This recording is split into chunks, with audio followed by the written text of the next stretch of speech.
All right, people. So welcome to Jumbo IAS and welcome to UPSC Prelims Phoenix batch. In this batch, we revise our entire syllabus for UPSC Prelims 2026 examination, current affairs as well as static portion.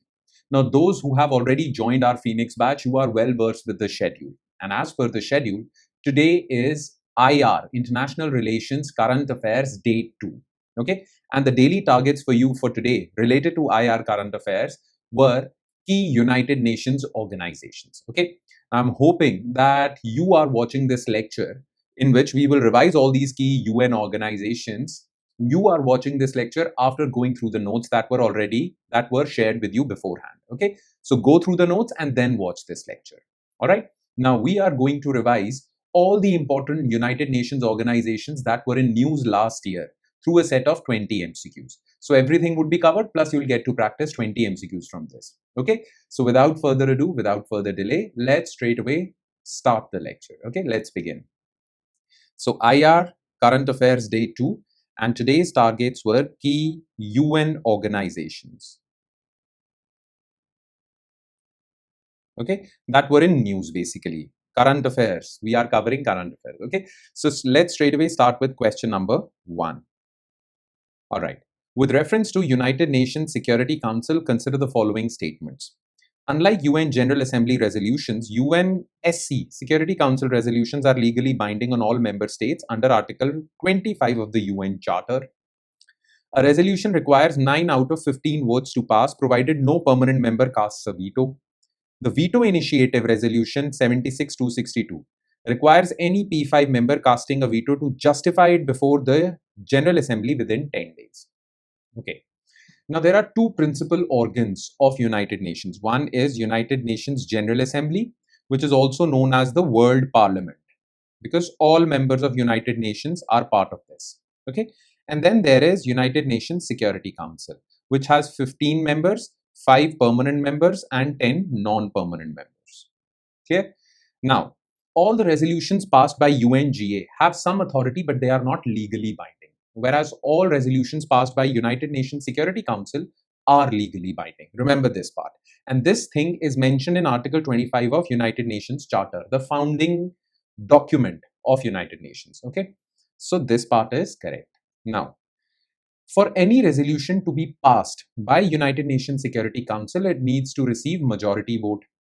Okay, it needs at least 9 votes out of 15 to be passed.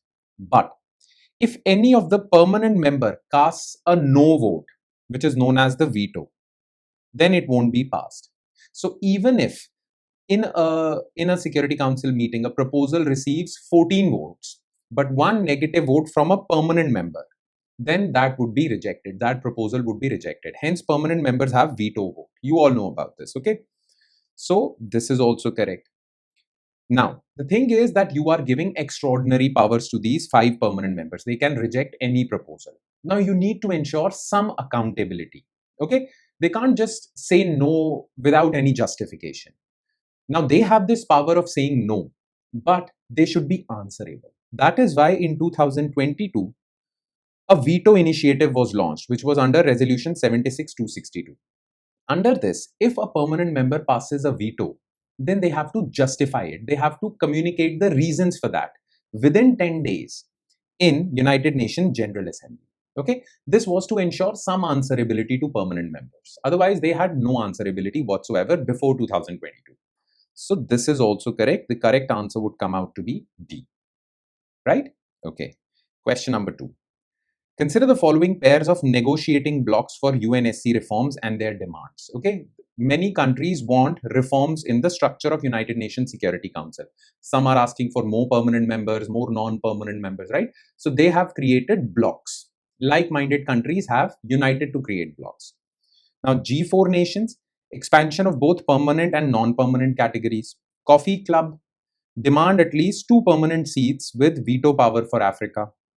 L69 group, demand better representation for global south and small island developing states. Okay. Now, G4 nations are a group of nations who want a permanent seat in UN.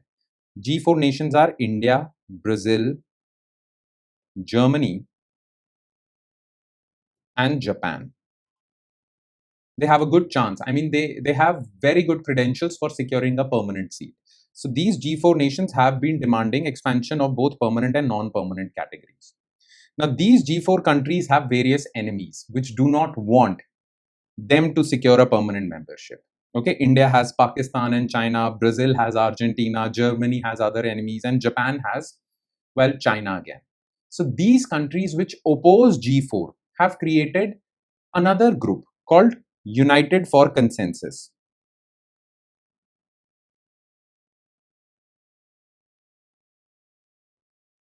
which includes Pakistan, China, Argentina, UFC, or Coffee Club. Now, these people oppose the membership, oppose the demands of G4. They are not demanding two permanent seats for Africa. They are opposing G4. Remember this part, okay? Then L69 group is a group of developing countries, small island developing states. They are saying that we need more seats for these developing countries, global south. So this part is correct. By the way, India is also a member of L69. So 1 and 3 are correct, only 2 B. Okay, next. Which of the following is a legal requirement for amending the UN Charter to grant India a permanent seat in UNSC? Now, if India is to be given a permanent seat in United Nations Security Council, or if you want to conduct any reforms in the structure of United Nations Security Council, whether it includes expanding permanent membership or non-permanent memberships, you need to amend the foundational treaty of UN, and that is UN Charter. Now, amending UN Charter is a complicated process and a difficult one. It requires two-thirds majority in General Assembly, which is a lot, and ratification by all permanent members under Article 108. So if all permanent members, existing permanent members say yes, and two-thirds people in General Assembly, two-thirds countries in General Assembly say yes, then only UN Charter can be amended and India can secure, or any country can secure, a permanent seat in UNSC. So C. Okay, that's very difficult because there are a few permanent members like China. All the other permanent members, UK, France, USA, Russia, they are supportive of India's candidature, but China is not. China has always vetoed it. That is why we are unable to secure a permanent seat on Security Council. So C. Okay, next. Yeah, so these resolutions, Security Council resolutions, were in news. Okay, that is why you need to remember their number also. So consider the following UNSC resolutions and match them. So resolution 2803, establish a board of peace to oversee stabilization in Gaza. Resolution 2812, focused on maritime security and Houthi attacks in Red Sea. 2817, condemned proxy-led attacks on Gulf states in Middle East.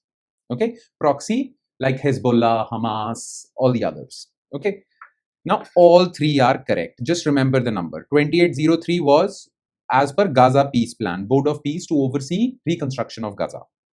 So this is correct. 2812 was passed because there was Red Sea crisis. Houthis were attacking ships passing from Red Sea. Okay, in that was their way of opposing Israel's aggression on Gaza. Okay, so that basically endangered sea lanes of communication, shipping lanes of communication, trade was impacted. Okay, and 2817 is related to, well, many of Iran's proxies and other countries' proxies are attacking Gulf countries. So for that, all three are correct, by the way. Okay, you have to remember these numbers because these were the recent resolutions. Clear? A question like this can be asked. Okay, next. Yes. The Isulvini consensus is frequently mentioned in the news in the context of, now Isulvini consensus is basically, this consensus says that there needs to be at least 2 permanent seats for African countries. 2 permanent seats in United Nations Security Council for Africa. Okay, this was the demand of African Union because as per today, well, 5 permanent members are there. Well, China represents Asia, North America is represented by USA. Well, Russia represents both Asia and Europe, but Europe has a lot of representation. Africa also needs a representation in Security Council through permanent membership. So that was the Isulvini consensus. Okay, so Isulvini consensus says that you need 2 permanent seats for African bloc.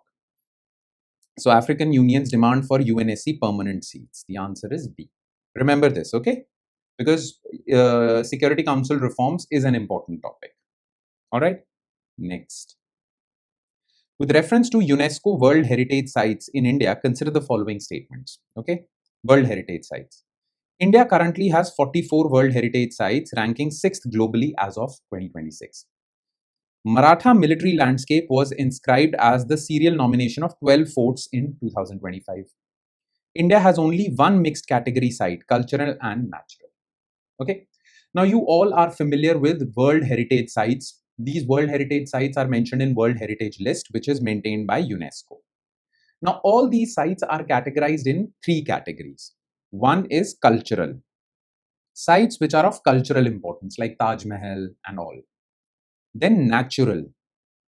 Sites which are of natural beauty like national parks and all that. And then there is a mixed category. Site which is both natural and cultural significance. Clear? Now, India has 44 World Heritage Sites, absolutely correct, and it ranks 6th. The latest addition was, well, 12 forts constructed by Marathas during their campaign against the Mughals and all. Okay, so these 12 forts for military made by Marathas, well, these 12 forts are combined into one category or one nomination, that is Maratha military landscape, and this was added into UNESCO World Heritage List. So this is there. And India has many cultural sites, more cultural sites, very few natural sites, and only one mixed. And that mixed is Kanchenjunga National Park. Kanchenjunga National Park or Kanchenjunga National Park in Sikkim. Okay, this is a mixed site because it is a national park, natural, and it has cultural significance as well. So yes, all three are correct. Okay, next. Which Indian city was recently recognized by UNESCO under the Creative Cities category or related cultural initiatives according to the document? Okay, now UNESCO has this Creative Cities initiative in which a city's culture is celebrated. Okay, it has a unique culture. Some are nominated under food category, a city which has unique food, city which has unique music, all of that. Okay, now Gwalior and Kozhikode were latest entrants. Kozhikode was the latest entrant. So as per that, well, C. But in your notes, it is also mentioned how many cities from India have been nominated. So do remember that as well. The answer to this question would be C. Next.